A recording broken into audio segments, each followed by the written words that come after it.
Tapes 3 and 4 in this series dealt with echocardiographic assessment of diseases of the mitral and aortic valves. We will begin this tape by discussing corresponding lesions on the right side, namely with diseases of the tricuspid and pulmonary valves. As you would expect, 2D echo delineates morphologic characteristics of these disease processes, while Doppler allows assessment of right heart hemodynamics. We will conclude with a discussion of echocardiographic diagnosis of diseases of the aorta, including the role of transesophageal echocardiography. We will first discuss tricuspid stenosis and tricuspid regurgitation. We will include a discussion of Doppler determination of right heart pressures, and will then display morphologic changes associated with pulmonary hypertension. This will be followed by a discussion of pulmonary stenosis and pulmonary regurgitation. We will then illustrate echocardiographic characteristics of carcinoid heart disease, which involves lesions of both the tricuspid and pulmonary valves.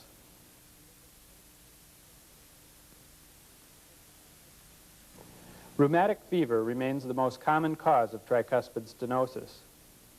Rheumatic tricuspid stenosis only occurs when there is concomitant rheumatic mitral involvement.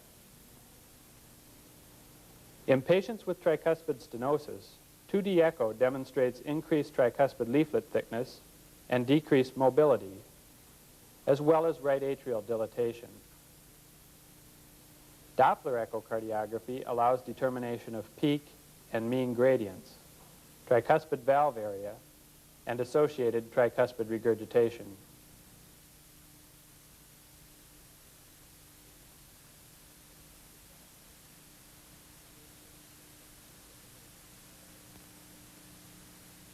This patient has a Starr-Edwards mitral prosthesis and also has rheumatic tricuspid disease, which was not apparent at the time of mitral valve replacement. The tricuspid leaflets are thickened. As expected, the right atrium is markedly enlarged. In real time, you will appreciate the immobility of the leaflets.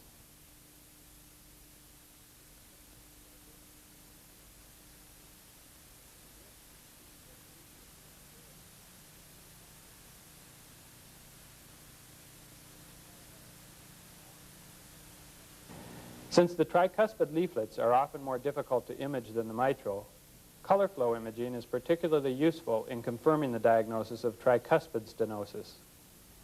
This is the same 52-year-old female.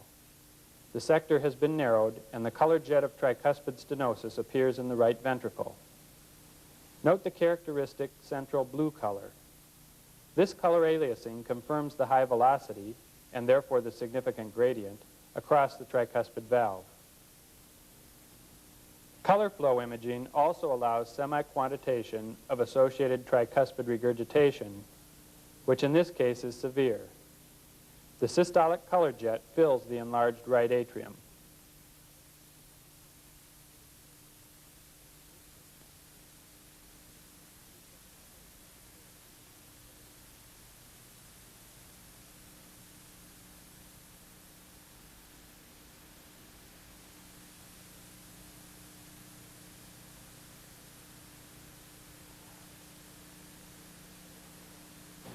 The non-imaging transducer in the apical position has been tilted such that the continuous wave beam crosses the tricuspid valve.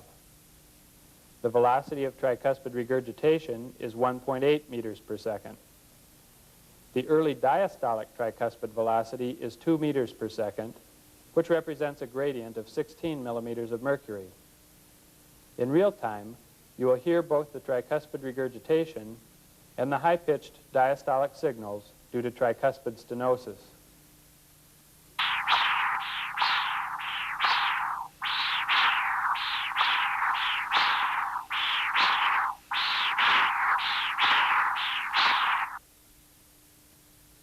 Here, the diastolic envelope has been traced, which allows the instrument's software to calculate the mean gradient, 7.4 millimeters of mercury. As with mitral stenosis, we utilize the diastolic pressure half-time to calculate the tricuspid valve area. In this case, the early maximum velocity point is identified and the deceleration slope is traced. This allows the instrument to calculate the pressure half time, which is 239 milliseconds. By analogy to the mitral valve, we divide this pressure half time into the constant 220 to arrive at the tricuspid valve area, which is markedly reduced in this case, 0.9 square centimeters.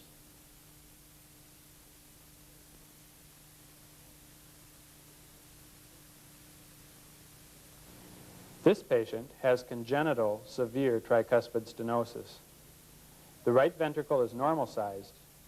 The right atrium is markedly enlarged. The tricuspid leaflets are thickened and immobile.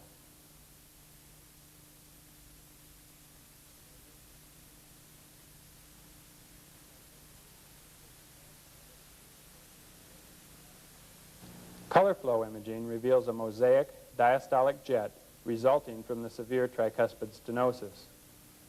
In real time, you will also see mild tricuspid regurgitation.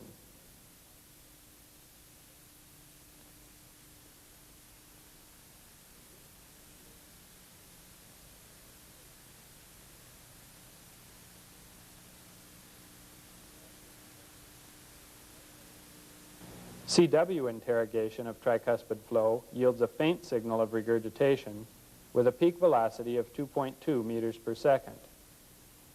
The early diastolic velocity is increased to 1.2 meters per second, and the deceleration slope is flattened.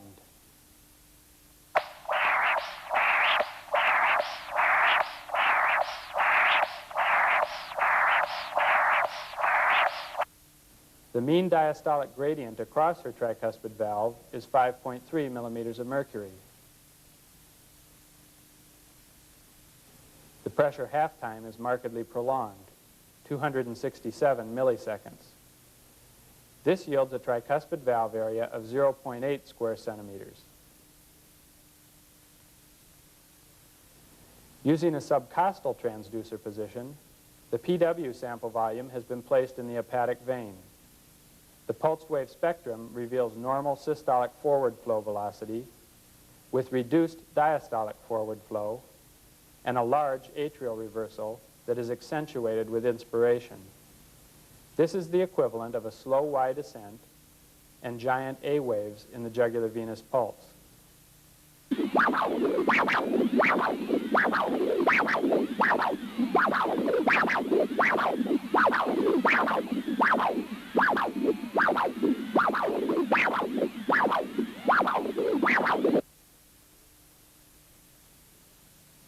Tricuspid regurgitation is quite common. We will first discuss echocardiographic diagnosis of the etiology of tricuspid regurgitation and assessment of severity. Then we will describe how the TR velocity is used to calculate right ventricular systolic pressure. There are numerous etiologies for tricuspid regurgitation, and they can be identified by 2D echo. These etiologies include Ebstein's anomaly, a congenital malformation that was discussed on tape number 6, rheumatic tricuspid disease, tricuspid prolapse, papillary muscle rupture, ruptured chordae, usually due to endocarditis, and tricuspid annulus dilatation, as well as various systemic diseases such as carcinoid syndrome.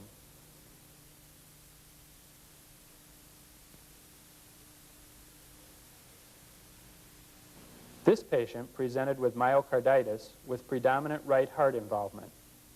His right ventricle and right atrium are both markedly enlarged. In addition, the septal tricuspid leaflet is flail.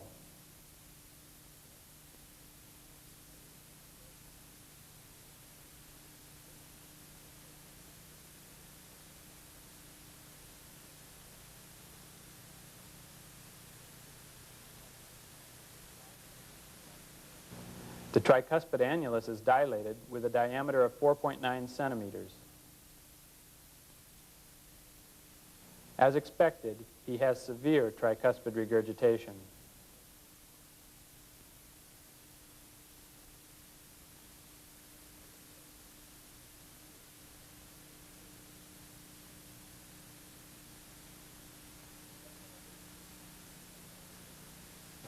Several other etiologies for tricuspid regurgitation will be displayed as we proceed with the discussions of determination of the severity of TR and calculation of right heart hemodynamics.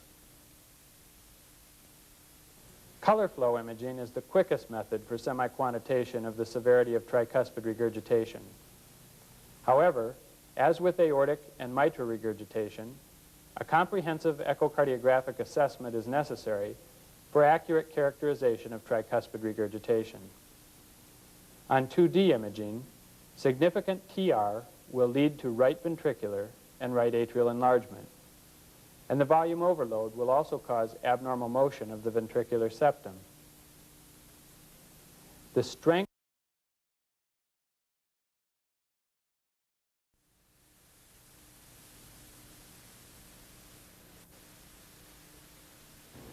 There is severe tricuspid regurgitation present, as evidenced by a large mosaic color jet filling the right atrium.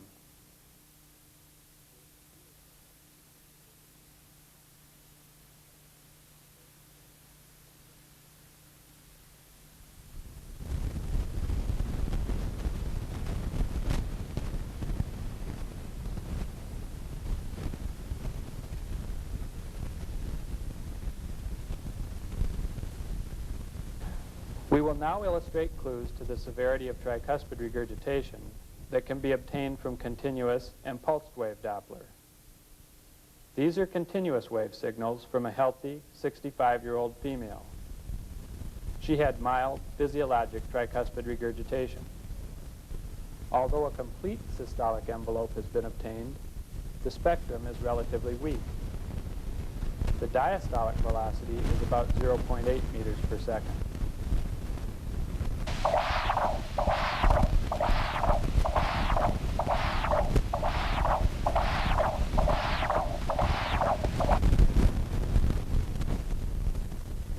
This patient has severe tricuspid regurgitation. The systolic CW signals are dense. The intensity is equal to that of the diastolic signals. The diastolic forward flow velocity is increased to 1.2 meters per second. This is due to the increased volume of forward flow from severe regurgitation. You will notice that the tricuspid regurgitation velocity is about the same as the TR velocity for the patient that we just presented with mild physiologic regurgitation. The velocity of TR is not determined by the amount or severity of regurgitation. Rather, the velocity is determined by the pressure gradient between right ventricle and right atrium. This point will be discussed later in more detail. The spectral Doppler velocity profile is also characteristic in patients with severe tricuspid regurgitation. One often sees a rapid upslope to the systolic envelope. This is due to the right atrial V wave. The large increase in right atrial pressure causes rapid deceleration of the regurgitant jet velocity. With the respirometer, you can see that the V wave is accentuated with inspiration.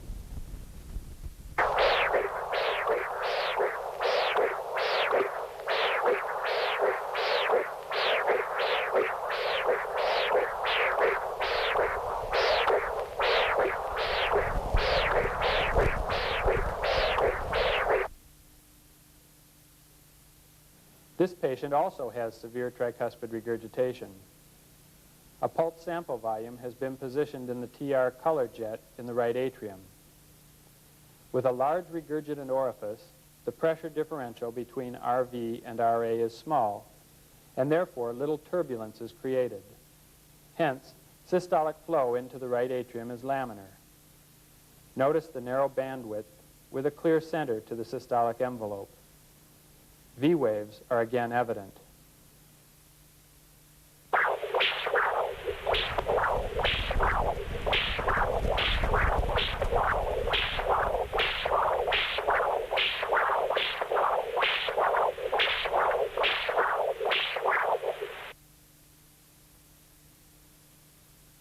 This is yet another patient with severe tricuspid regurgitation.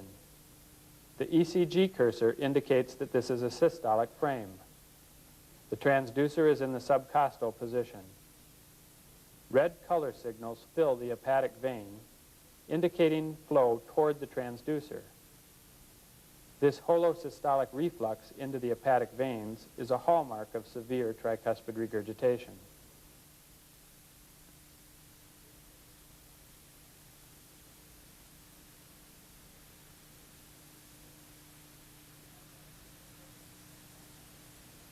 Hepatic vein flow reversal can be documented by color M mode. The cursor crosses the hepatic vein. In systole, all flow is encoded in red, indicating regurgitation into the hepatic vein. In diastole, blue signals indicate flow toward the right atrium.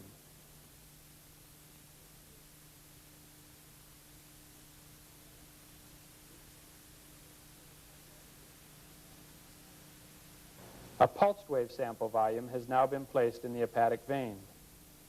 Instead of the normal two-humped pattern of systolic and diastolic flow below the baseline, the systolic waveform is completely reversed.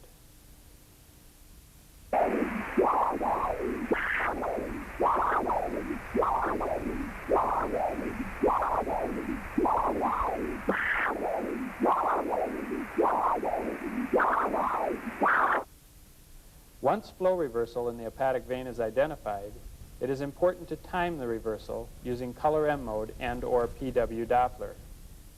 In some patients, hepatic vein flow reversal occurs with atrial systole, and this has different implications from the holosystolic reversal, which we have just displayed.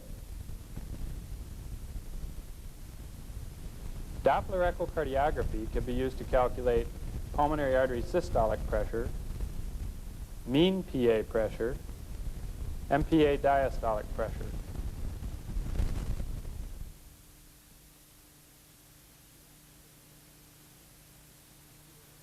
Accurate, non-invasive measurement of pulmonary artery systolic pressure is invaluable for the diagnosis and management of pulmonary hypertension, and for excluding pulmonary hypertension in patients presenting with symptoms or signs of right heart failure. The velocity of the tricuspid regurgitant jet is related via the Bernoulli equation to the systolic pressure gradient between right ventricle and right atrium. The velocity of tricuspid regurgitation can be precisely determined by continuous wave Doppler.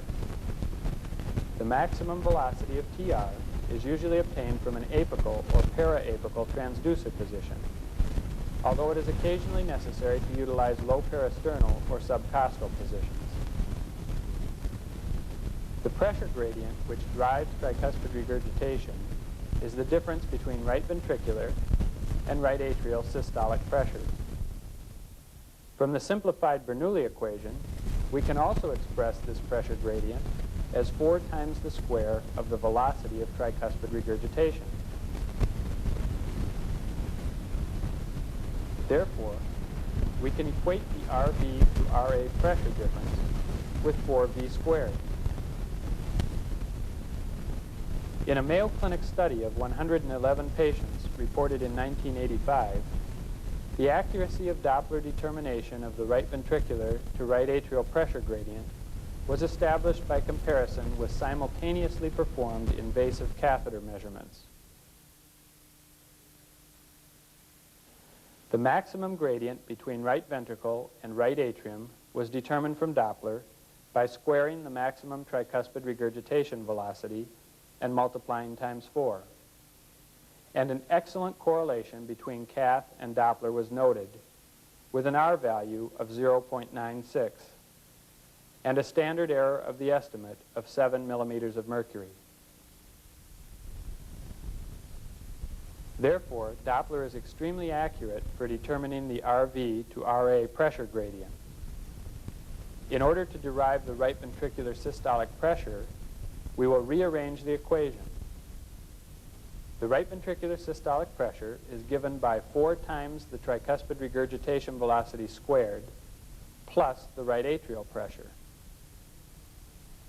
Several different methods for estimating right atrial pressure have been investigated, including bedside measurement of jugular venous pressure and empiric addition of 10 millimeters of mercury. A regression equation provided the best fit between Doppler-derived and catheter-measured RV systolic pressure.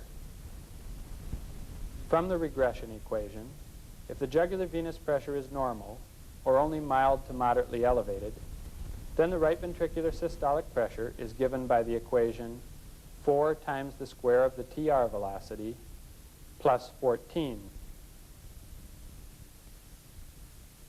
If the RA pressure is markedly elevated, then the RV systolic pressure is found by adding 20 millimeters of mercury to 4V squared. Using these empiric formulae, we found a close relationship between Doppler-derived right ventricular systolic pressure and catheter-measured RV systolic pressure with an R value of 0.89.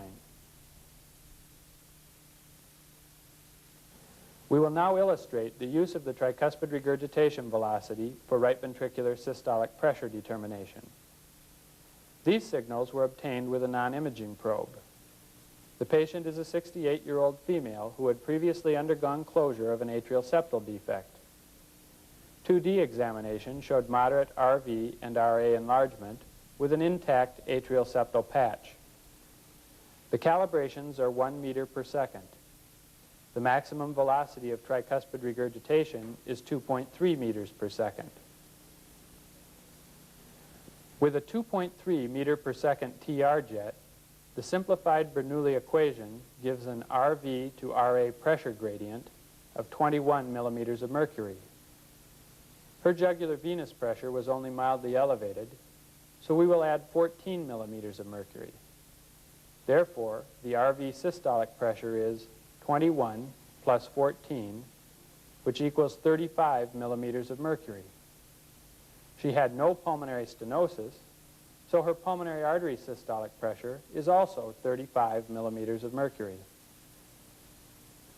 Therefore, this TR velocity of 2.3 meters per second correlates with normal pulmonary artery pressure.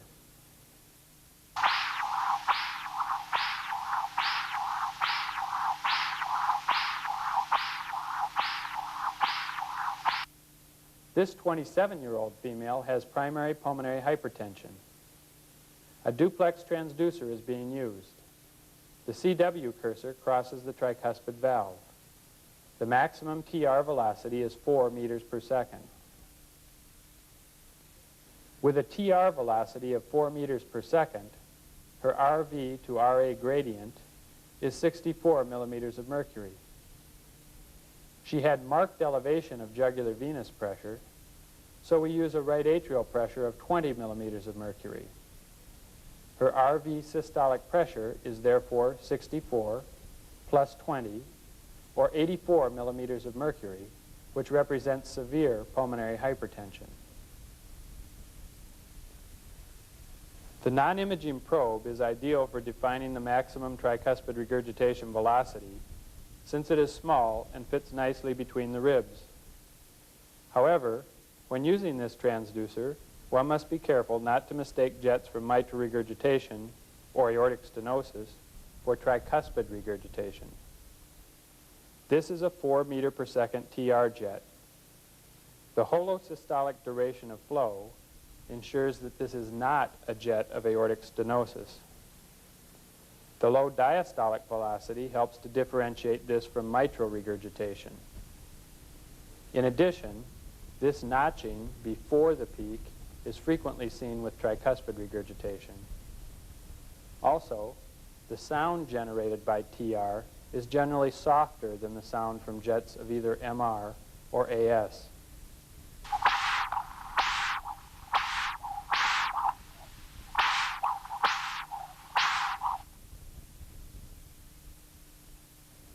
The greatest confidence in properly separating a TR jet from mitral or aortic jets comes from scanning during the Doppler examination. We know that the tricuspid valve is medial to the mitral valve. The aortic valve is anterior to both atrioventricular valves. By scanning anteriorly and medially from the mitral valve, aortic signals will be obtained. From the aortic valve, the transducer is tilted inferiorly and even more medially to inspect the tricuspid valve. On this Doppler tracing, the calibrations are 0.5 meters per second. This systolic jet has a maximum velocity of almost 3 meters per second. It has the characteristics of TR, holosystolic, with relatively low diastolic forward flow velocity. In order to be certain that this is tricuspid regurgitation, we will perform a Doppler scan. By convention, we begin the scan with the transducer oriented toward the mitral valve. This systolic signal is holosystolic and high velocity, and diastolic forward flow velocity is also higher than the tricuspid diastolic signals. This is mitral regurgitation.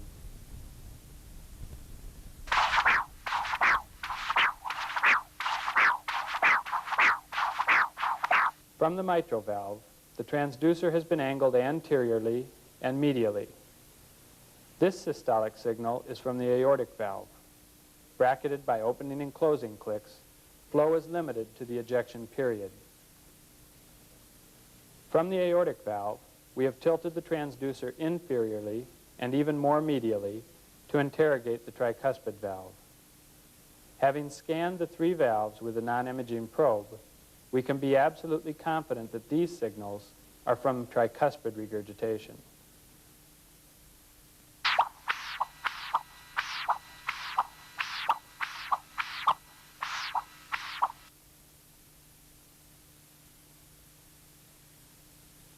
The TR jet may be eccentric in some patients.